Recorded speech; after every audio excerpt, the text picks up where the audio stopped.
Worked out. Yeah. Hello, Tony Kelly here, Chair for We the People Party, and we have a special guest today, Eric Lundberg.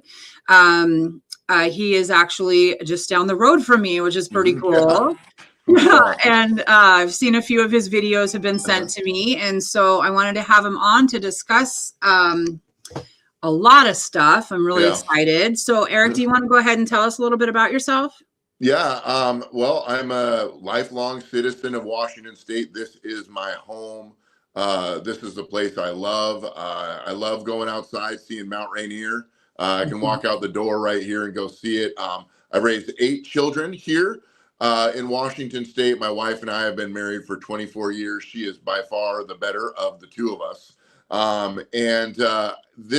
I just have such a heart for the people here in Washington State, primarily in Pierce County. I'm in Pierce County. And I just have gotten to a point in my life where I have realized that there is a mandate on the citizens of Washington for this time period to really rise up and save our state and begin to turn the tide of some of the things that we've been seeing that are broken in our state. And we could go through and list all of the things, be it culturally, be it, education, be it business. It's just, I think that we truly have a mandate to begin to turn our state around. I also am a small business owner. I build fences. I'm a pastor. I pastor a great church out here in Graham. So really, I'm just an average citizen that has decided that I want to make this time period in my life count for other people and help inspire and encourage other people to find their platform, find the place where they're called to stand and stand right alongside with them and be inspired by them. So, yeah, I mean, yeah, I love it. I love it. You're speaking my language, and I love it. Yeah. So when the videos that I was sent by, I feel like I said that backwards, but anyway, some of the videos that I was sent, those were so fantastic because you really break down some of the bills and you really explain why it's important to get into some. Are there any bills right now?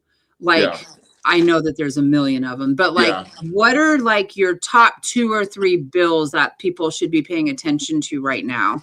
I think that there's 2 bills right now that are probably 2 of the hottest ticket items right now that are taking place in Olympia. The number one is the quote unquote millionaires tax, and that's Senate Bill 6346. Let me say that again, 6346. And the claim is that they're going to tax anyone with a salary over $1 million, 9.9% sales tax. We know that isn't going to work because what's going to happen is millionaires are going to leave and they're already budgeting it and pre-spending the money they're projected to earn to try to cover up the deficit and then spend it wherever it is they spend it. That is one of the biggest bills. And it is the most unpopular bill in Washington state history. There was over 65,000 people that registered their position con to only, I want to say 19,000 that was pro for this bill.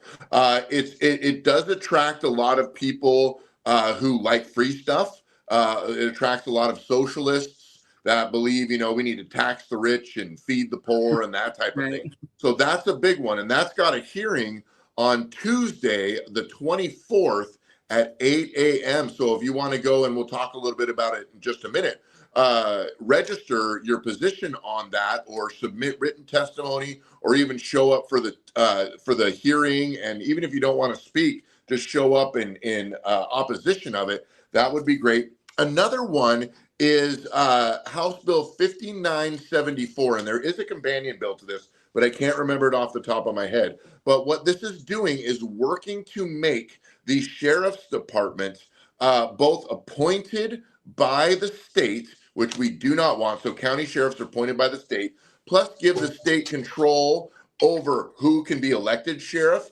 what they do, their behaviors, and really just kind of takes that constitutional county sheriff, puts it in the state hands and gives them control. And in many ways, there's another bill too alongside that gives the attorney general power to investigate a sheriff or investigate any law enforcement for a number of reasons. The main reason would be cooperation with customs and immigration enforcement. So you can actually be cited or punished, so to speak, for cooperating with customs enforcement. So there's just so many layers they're trying to work in. Here in Pierce County, is that the police can be? Because I've seen a bill on that, but it was for employers.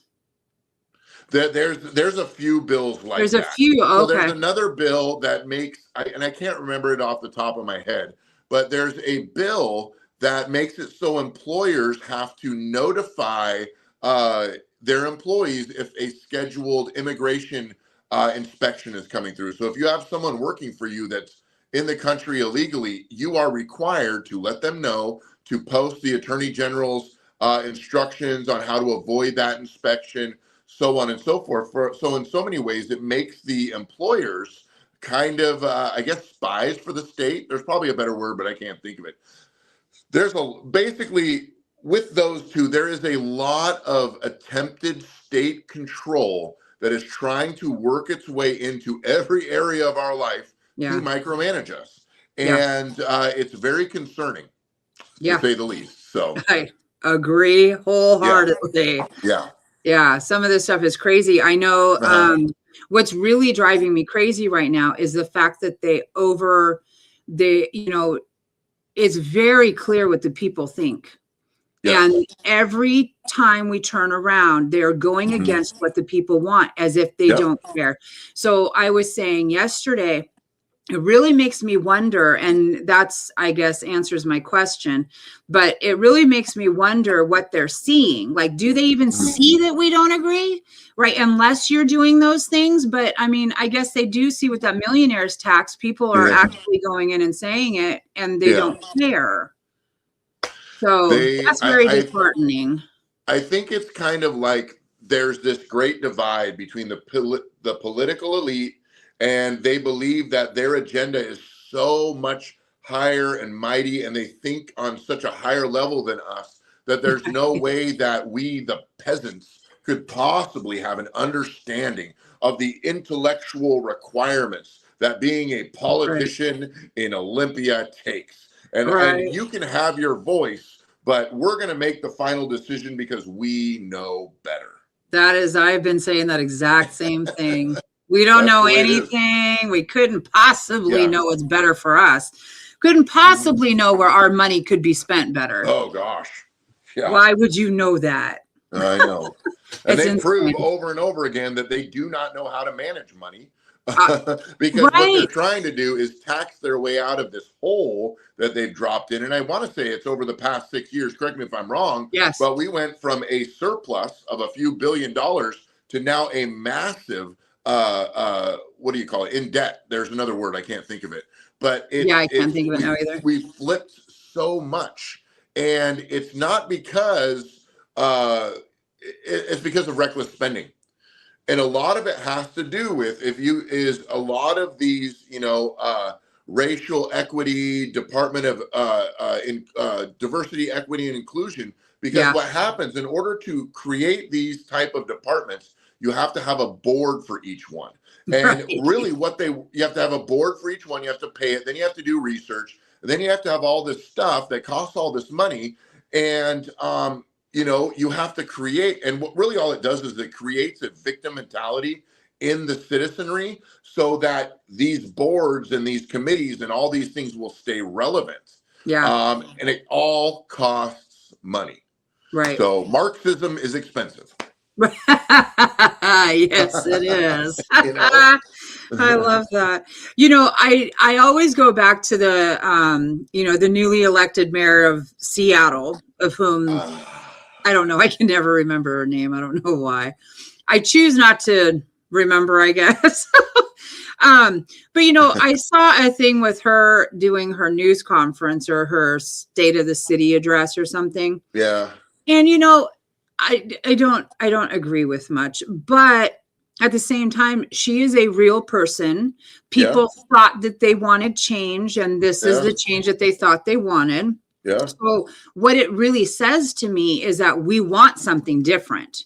You know, Yeah. she doesn't know what she's doing. Sure. And I'm not going to say if I were to elected to a position that I would know what I'm doing. It would definitely be a learn on the job thing. Yeah. But we need people who are willing to take that leap, right? We need people who are willing to be, I'm not going to say like her, but you know what I mean, right? Willing to take the leap to be able to get into these positions. And that's, I really commend her for that. I might not agree with her, I get it. But I think what she's willing to do is fantastic. Yeah. You know, and we need more of that. Yeah, you know, sure. That is what we have to have more of. Yeah, you bet. There was an app in one of your videos. Whoops. Can you tell us about that app? I'm going to put that in the. Yeah. It's Washington Defender, right? Yeah. So this is an app that was put together with a organization that I partner with. I'm a defender pastor with their organization, and it's called Family Policy Institute of Washington. And they primarily focus on legislation and laws and different type of cultural issues that deal mainly with the family, but they cover all kinds of stuff. And they have an app, and it's, you go to the App Store, and if you're watching this right now, go and do it right now. You go to the App Store and you download, just write in Washington Defenders, and it'll show up with an icon that's white, and it has kind of a icon of Washington State that's green. Click on that, download it. I use that primarily because it has all the information about what's happening in the legislative session. It's very intuitive. Yes, that's it right there. Yeah, I've used that for so long. Brian Noble, Ken Ramey, and Brad Payne have really worked together to make this a convenience and make it as easy as possible for any citizen to pull it down and engage with what's taking place. And there's news that's taking place. You can find links to all the different news outlets on all throughout Washington, different podcasts, different news articles. I think it is the premier app that every single Washingtonian should have. Now, it is a faith-based app, and we make no apologies for that, but it is so helpful to understand the motivation behind it. Even if you're not a religious person, it helps to understand that that we have purpose behind what we're doing. We have purpose behind all these things, and I can't promote it enough. It has been such a help to me. So you won't regret it. I've only just downloaded it and started looking through it, and I'm not a religious person. I don't care. Right. You know what I mean? Like, I love this app. Sure. This is definitely going to be my new best friend. Oh, yeah. It's great. I use it all the time. Yeah, I love it. What an amazing tool to have. You know, because I have a lot of trouble, you know, people send me what issues they're, you know, and so I have a hard time keeping up. Like, this is going to be fantastic. So thank you. Well, they do all the work for you. And so we benefit from all their actions because we just go through and engage what needs to be said. And, you know, typically on the homepage, it will have, okay, you have until this time to register your position on this bill. And they'll tell you what they are registering, but you can register anything you want, you know. And I think that's good. It's helpful. I would never register pro or con towards a bill that I have never read. Make sure that you read it. I think that that's very important too. So I do too, you know, because, you know, there's so many things, you know, that we see and like, we take the information blindly, right? We see a headline and we think we know what that means, but boy, have I learned over the years, like a headline is nothing. That tells you nothing. And usually you're going to find out down below that you did not want to agree with that one. You know, so it's so important to read these things for yourself to make your own decision and not listen to what people tell you to do. Absolutely. And I think that too, one thing that I've learned is I read a lot of bills. So I have a special time in the morning. I get to the office before I got to get to work. and I read through the bills that are coming up that interest me or concern me over the next couple of days. And there's not all bad bills in Washington. There's some great bills going on. But once you read through a few of them, you start to learn how they're structuring these bills. Like the first section's usually defining terms, and then you'll find out where they're making amendments, and all the amendments typically that where they're adding things are underlined, and things that they're removing are crossed out. And so you kind of really kind of just get familiar with the process. Yeah. So, but it's the initial intimidation that really is kind of frightening and overwhelming for the average citizen. Yeah, which is all of us, by the way. Right, exactly. I've always thought that, Washington, D.C. politics, who's the president, right? That's that's the only thing that we're ever told is so important. Yeah. Is who is president. They make all your decisions. And that's such a load of crap. Like it is at the bottom, right? Mm-hmm. Like what they call the bottom, right? Like those lower seats that we don't think matter. Oh my God, those are the important ones. They're the biggest ones. Yeah. Yeah. And so we've never learned or taken time to learn anything outside of that, because I can tell you in all honesty, until I got involved with the Kennedy campaign in 2024, I had no idea that there was anything outside of DC. You know what I mean? Like I didn't understand the importance of our state and what all of that means. Yeah. So, well, I mean, politics is the business of the city. It's the business of the community, and I think originally I believe that politics was designed by God to help us facilitate our world and facilitate our communities.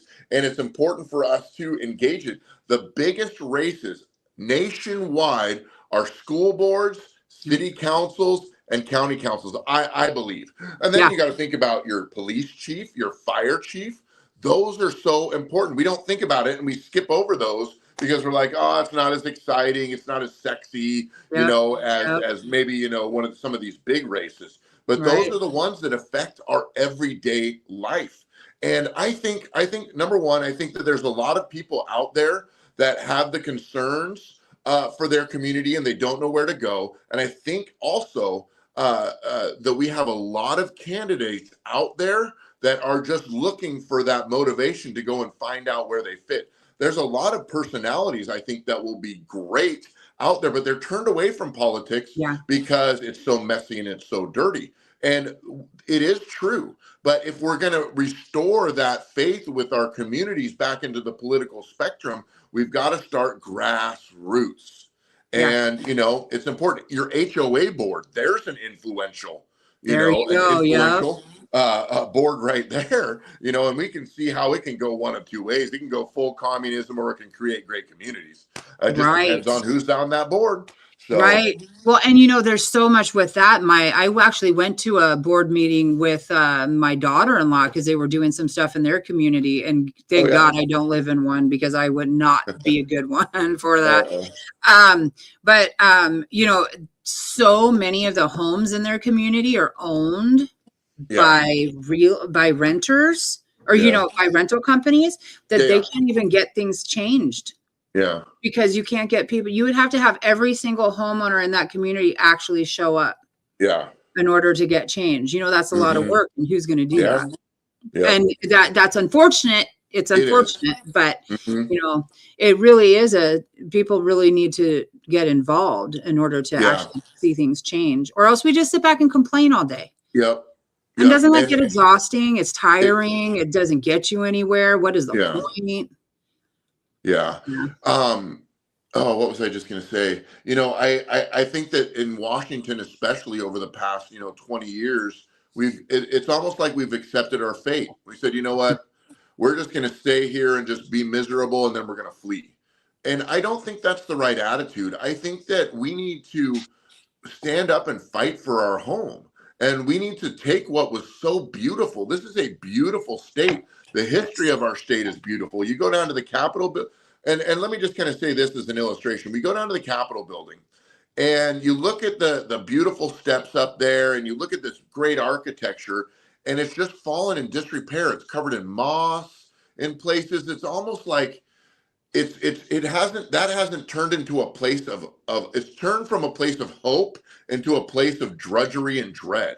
Like Yeah. our capital should be the shining beacon of our state and communities, you know, but it's fallen into disrepair because people just don't care. I think it reflects the attitude of the citizenry sometimes. Right. So Well, when's the last time you were at the Capitol in support of something? in support of something, I was there in support of something 2 weeks ago. Okay. There's two initiatives that are circulating right now. Let's Go Washington has spearheaded those. There's two initiatives. I can't remember the number. It's something. I'm sure your viewers will remember it. If not, we can link it in the comments. But there's one that works to restore parents' rights. In other words, Oh, right. yeah. Yeah. And there's one that wants to keep boys out of Boys out girls' of girls' sports. sports. Right. So Yeah. those are major things that we're there to support. Okay. Also, a couple weeks before that, I was there to support homeschooling and making sure that our homeschools stay protected and keeps the government as far out as possible. So in every support, there is a battle, and in every battle, there's something you're supporting. You know, I don't want us to think it here in Washington, we're just in this fight or flight mode where we're stuck. We've got to fight. We've got to battle. There are great things that are happening. There's bills that are taking place that are protecting children from being AI modified into child pornography.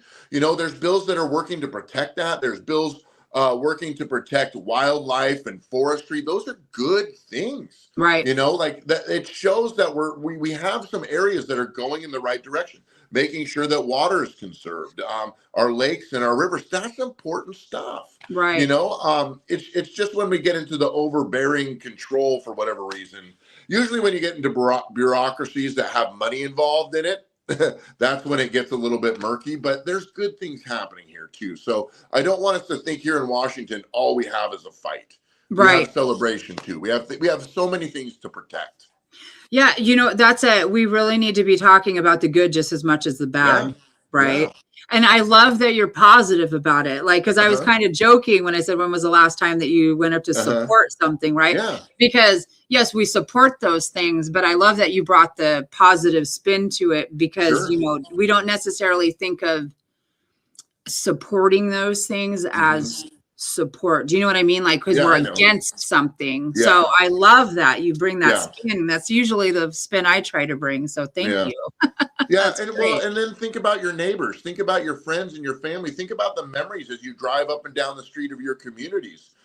Think about like just the beauty that you see and all the like just the things that are around you that we take for granted sometimes. Like there's like the view of the mountain, they can't take that away from us. Right. You know what I'm saying? They can't take away our love for the greenery, and they can't take away like there's so many things that they can't take from us. And those are things that we need to cherish. And when we cherish them, we're willing to go and take the extra step and stand strong for what we believe in and push back some of these things that are looking to destroy us and oppress us. Right. Right. So could not have said that better. I love it. I'm so glad I had you on today. Yeah. So it's like it's fighting for love of home and love of land and not fear of oppression. You know what I'm saying? If we are fighting, we're fighting because we love things and we care about things and things are good and true and righteous, not because we're afraid of what could happen if we don't. And I think that's what keeps you engaged. That's what keeps citizen engaged. So right. Yeah. Appreciation for everything that we do have right now and wanting to keep. Yeah. Yeah. Yeah. 1,000 times. And, you know, this is proof right here. Like I told you before this, like I'm not a religious person. I have my own beliefs. You are. Yeah.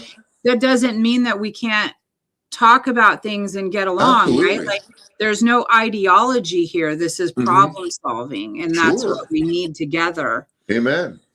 So, yeah, I love it. This is fantastic. Yep. So we have about 5 minutes left. Yeah. And I know that we've talked about all kinds of stuff in the last time that we've had together here.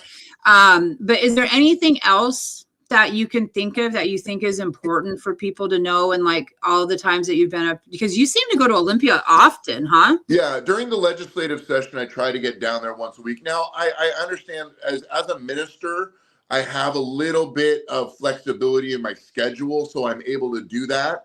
But when I go down there, I like to take pictures and make videos so people who maybe can't get down there can see what it's like or see what's going on, or, they live on the other side of the state. That's kind of why I do it. But I guess I would want to leave all your listeners with a word of encouragement. Number one, what's happening in Washington State, it's going to take all of us to kind of redirect the ship. Okay, it's going to take everybody. And I heard a quote from Brian Haywood. I think I said his name right, from Let's Go Washington. We were talking and he said, you know what? We just need to rise where we stand. And to all your viewers and listeners, where are you standing? And wherever you find yourself standing, that's where you need to rise. Now, I'm a 47-year-old man, married. I work multiple jobs. Like I said, I'm a minister, but I'm also build fences. I got to go to kids' sports games and this and this and this, and so I made videos, not because like I needed attention, but that was like the only avenue I felt like I had to get the message out and to engage other people in what's going on. And I've met so many people from all over the state that have the same heart, and we're sharing information back and forth, and we're encouraging each other to keep up the good battle and the good stand, and just helping one another find out where we can be effective in where we're at. And I think that citizen, that's an active statement. Like, citizen doesn't just mean sit back and either receive the benefits or give in to the oppression. It means be active and be the one who's going to make change. And also I would say this, and I know not everyone's a person of faith, and I'm not that kind of person that tries to push my faith on anybody. But for me, what drives me is a hope of a God that truly loves me and truly has the best intentions for my life, and that died for my sins so that I can be free from the spiritual oppression that my sins have caused. And I think that if we look at our state in that way, there is a oppression on our state that comes through a lot of these policies and whatnot. But there is a freedom that is available to us all. And if we all engage, we can see that freedom come. And it's not the time to pick fights with one another. It's the time to come together around the things that matter so that we can be effective in making sure that our home stays as beautiful and as life-giving as it is. And, there's a place for everybody. That's what I would say. We all have a collective voice. We can't think of this as, okay, we're on the right, we've got to fight the left, or we're on the left, we got to fight for the right. No, we have got to do what's best for our home, our neighbors, our community members, and ensure that this freedom lasts for generations to come. So I guess that's kind of my final thoughts. I agree 1,000%. I can't even follow that up because I agree with every bit of it. Yeah. So, I guess we'll leave it there. I'd love to have you on again. I'd love for Michael to meet you. That was like, this is fantastic. I'm just going to say, if any of this resonates with you and you want to help support us, you can go to WTPWA. It's just We the People Washington abbreviated.com. And if anybody's interested in running for office or getting more information or any of those things, please reach out, because we would definitely love to hear from you.